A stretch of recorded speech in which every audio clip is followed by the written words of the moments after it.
Thank you, thank you.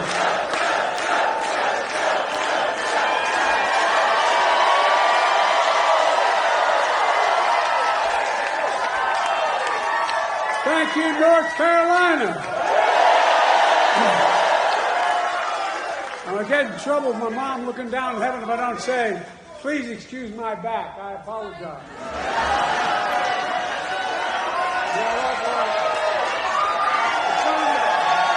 It's good knowing you have my back.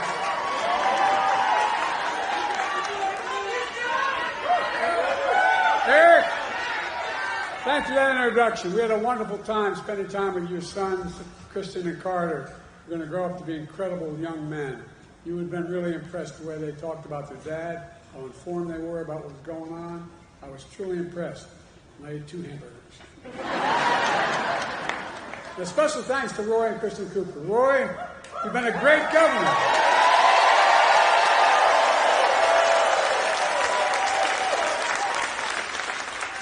Which makes it all the more important that North Carolina elected a great governor to replace you, Josh Stein.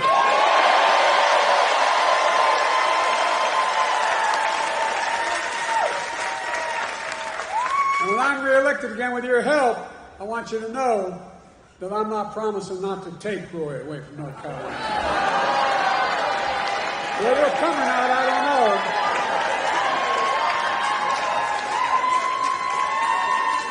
And thanks to all the state and local leaders here today, the great musicians and entertainers who performed earlier. Folks, let me tell you why I'm here in North Carolina. I'm here for what?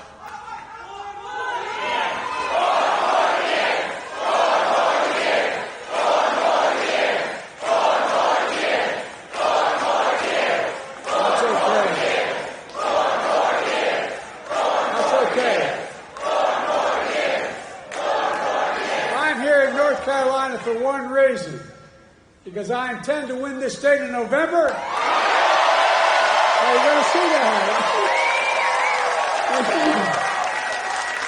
I think we are. And Roy's right. We win here, we win the election. And this is how we're going to do it. We're going to stand up for the women of America. We're going to restore Roe v. Wade as the law of the land. We're going to stand up for the right to vote. We're going to stand up for Medicare and Social Security. We're going to fight for child care, paid leave, and elder care. We're going to keep lowering the cost of prescription drugs, not just for seniors, but for every single American. We're going to keep protecting the Affordable Care Act, which is why more than 40 million Americans have health insurance today. We're going to protect our children and get the weapons of war off our streets. We're going to provide clean drinking water, affordable high-speed internet, quality education for every child in America.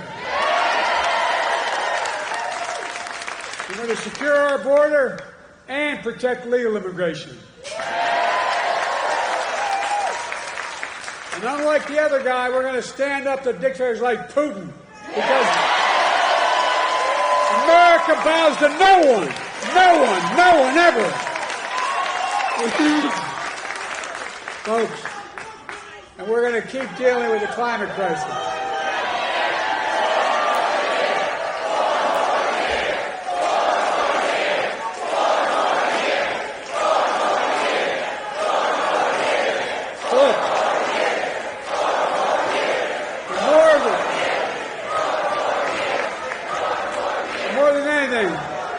We're going to preserve, protect, and defend our democracy.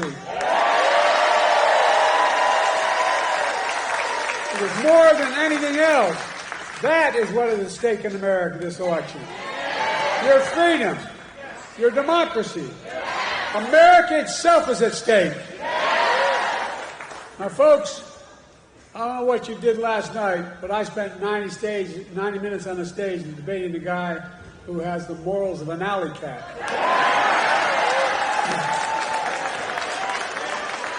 Did you see Trump last night? My guess, he set, I mean it sincerely, a new record for the most lies told in a single debate. He lied about the great economy he created. He lied about the pandemic he botched, killing millions of people. He closed businesses. He closed schools, losing their homes, people all over this country. America was flat on its back. So I told Trump that he was just one of two presidents in American history who left office with fewer jobs than he started. Herbert Hoover was the other one. That's why I call him Donald Herbert Hoover Trump.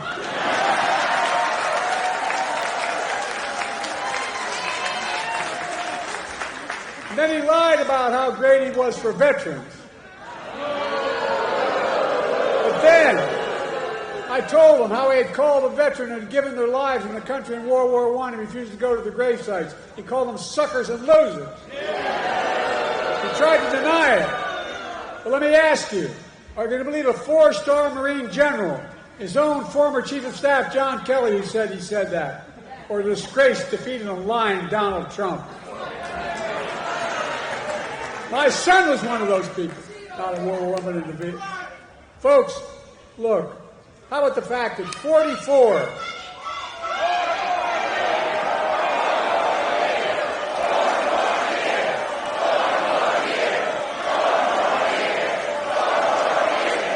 How about the fact... That's okay.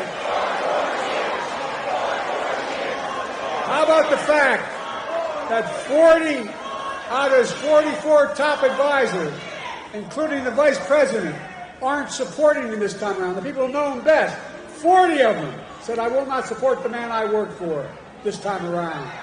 It tells you a lot about the person who knows him. Look, he lied about how great he was on crime. I had to remind him that he oversaw a record increase in murder rates in 2020. On my watch, violent crime has hit a 50-year low. There's more to do than 50-year low. And then I pointed out that the only convicted criminal on the stage last night was Donald Trump.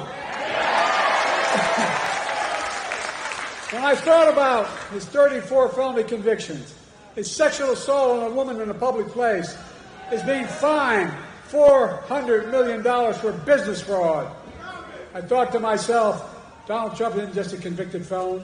Donald Trump is a one-man crime wave.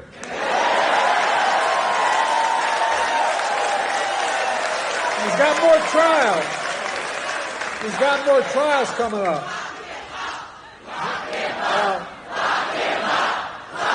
Time for that.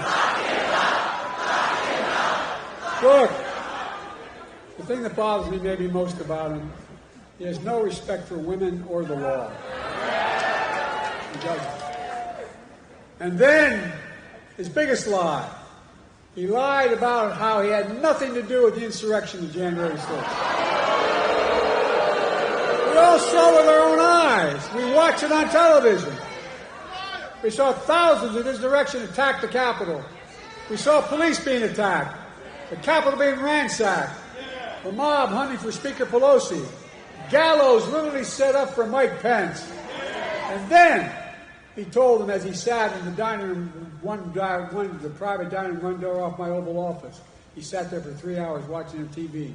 He did not a single thing to stop it. Nothing. Nothing at all. And now he wants to pardon all those convicted and criminals.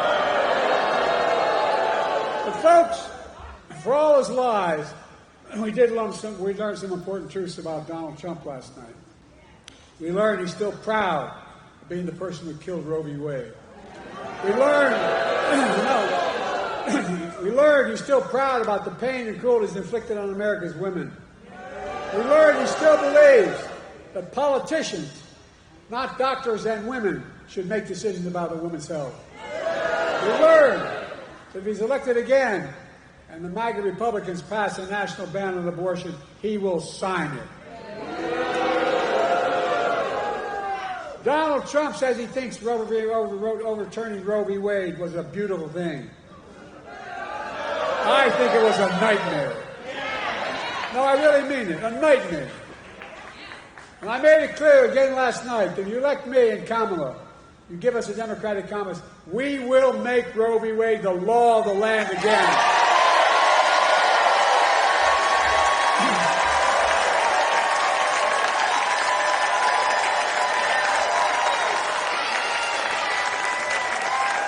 He continued to lie. He said, I quadruple taxes. Where the hell has he been? Which is a simple lie. I didn't raise a tax on anyone in America who they made less than $400,000 a year. And I won't in my second term either. We learned that Trump, who had the largest deficit of any president in 4 years because of a $2 trillion tax cut to the super wealthy, we learned that Trump wants to give another giant tax cut for the very wealthy and the biggest corporations. This time, $5 trillion. Not a joke. $5 trillion. To pay for it, he's going to cut Medicare and Social Security. He'll cut health care. He'll do it all. The millions of working middle-class Americans all pay for another tax cut for the very wealthy. Then, to add insult to injury, he wants to raise taxes on the average family $2,500 a year. What amounts to a new 10% sales tax on all products imported in America. That's his new plan. For food, coffee, candy bars, and so much more. It's going to raise the tax on the average family $2,500 a year. The most dangerous thing, though, we learned that Donald Trump will not respect this year's election outcome. He's still not respecting the last time out. Well, think about it. Every court in the land ruled that it was a fair election. He's still denying it, still telling lies. 3 times Trump was asked last night by the moderators, would he respect the election results if he lost this time? 3 times he refused to answer. 3 times. Folks, Donald Trump refused to accept the results of 2020. We all saw what happened on January the 6th. It's a direct consequence of that. It was an international embarrassment. By the way, as I go to these international meetings, I know every major world leader. And I literally, because I've been around, as you had noticed. But they asked me, did he really mean this? Was this real? It caused the constitutional crisis and international embarrassment. Now, Trump is making it clear that if he doesn't win this time, there will be, in his words, bloodshed. No president has ever said anything like that. No president. His words, not mine. We're going to let Donald Trump attack our democracy again? I don't think so. Folks,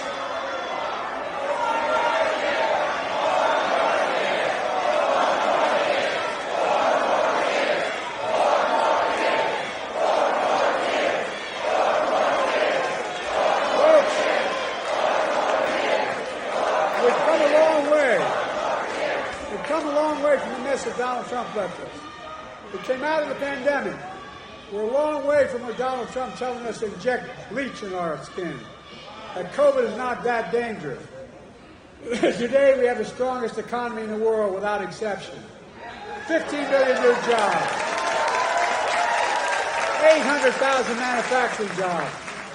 Unemployment under 4% for a record 2 years in a row. Historic black and Hispanic unemployment down. Historic creation of small businesses in black and all communities across the nation, particularly in rural areas. Historic economic growth. Inflation has dropped from 9% to 3% and is still going down. I know we have more to do to get prices down. We have to take on corporate greed. They're making twice the profit they were before the pandemic. We got to make housing more affordable. Provide child care. Make the tax code fair. 16 Nobel winners of the economic Nobel Prize have looked at my economic plan this week. They've issued a report. And of Trump's plan. Here's what they concluded. They said that my plan would continue to grow the economy and bring down inflation. 16 Nobel laureates. And that Trump's plan would send the nation into recession and inflation soaring through the roof. Don't take my word for it. Folks, let me close with this. I know I'm not a young man. State the obvious. Well, I know.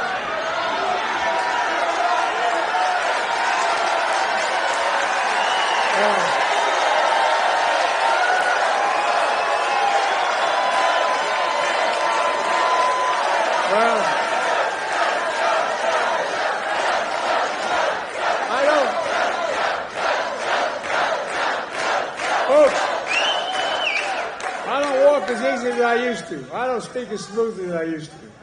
I don't debate as well as I used to. But I know what I do know. I know how to tell the truth.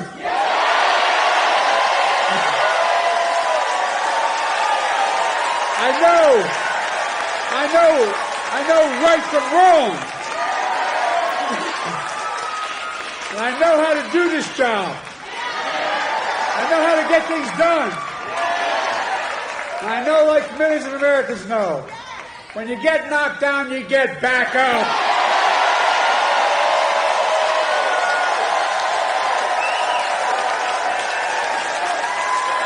I know what it took to take our economy from the depths of the pandemic to where it is today, the strongest economy in the world. I know what it'll take to bring this economy to everybody. I know what it'll take to rally the world, to stand up against Putin and defend freedom, not yield to him. And I know what it'll take to keep the world safe and free for the years ahead. Folks, I give you my word as a Biden, I would not be running again if I didn't believe with all my heart and soul I can do this job. Because quite frankly, the stakes are too high. The stakes are too high.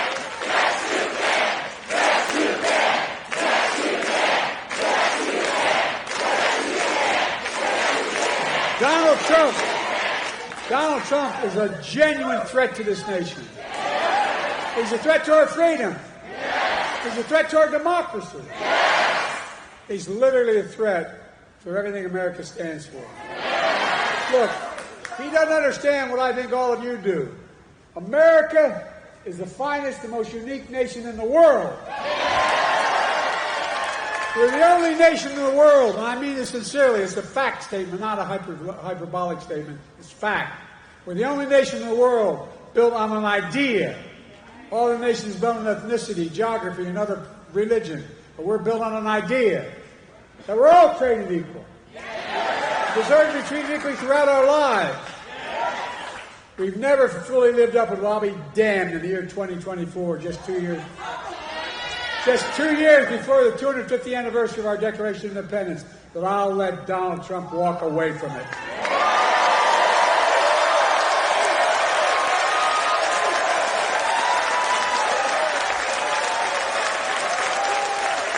I give you my word. I give you my word as a Biden. We're still a nation. I believe we're still a nation that believes in honesty, in decency, and treating people with respect. I still believe we're a nation that gives everyone a fair shot and leaves nobody behind.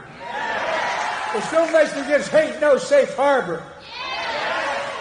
And we're still the beacon to the world. We can never give up what makes America, America. Donald Trump is motivated by revenge and retribution. Well, revenge and retribution never build a damn thing. You and I, we Americans, are a nation of hope, optimism, with possibilities. That's what always built America. That's going to continue to build America today. The choice in this election is simple. Donald Trump will destroy our democracy. I will defend it.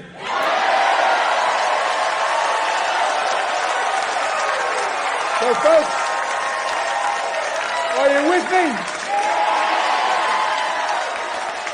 Donald Trump's the first president I've heard of that stood up there running for president, having been one term, saying, America's a failing nation. Where the hell does he think he is? I'm serious. Failing, I don't know, a president wouldn't trade places with America in a heartbeat. He's dead wrong. America's not a losing nation. America's winning. As I stand here today, I can honestly say I've never been more optimistic about America's future in my whole career. We just have to remember who we are. We're the United States of America. There is nothing beyond our capacity. Nothing when we act together. We've got it.